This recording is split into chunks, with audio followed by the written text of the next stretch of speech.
In today's video, I'm going to teach you how to choose a custom path for Microsoft Store downloads. If you want new apps from the Microsoft Store to install to a different drive, Windows gives you a simple setting for that. This can be especially helpful if your main drive is running low on space, or if you prefer keeping apps on another location for better organization.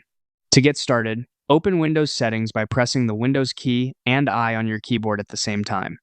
This shortcut takes you directly into the main settings window and saves a bit of time. Once you're in settings, click on System and then choose Storage. This is where Windows manages how space is being used on your device, and it also includes the settings for where different types of content get saved. Next, click on Advanced Storage Settings to expand that section, and then select where new content is saved. This page lets you control the default save locations for things like apps, documents, music, and more. For this tutorial, we're focusing on apps from the Microsoft Store.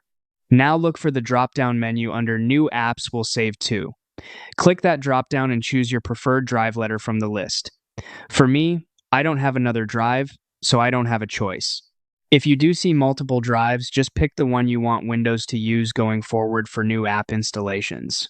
After selecting the drive, click Apply to save your changes. Windows will then update the default location for new Microsoft Store apps. And that's it. From now on, newly installed apps will save to the location you selected. Just keep in mind that this change usually affects new apps, not ones that are already installed. If you found this helpful, you can follow along with the same settings area anytime you want to review or change it again.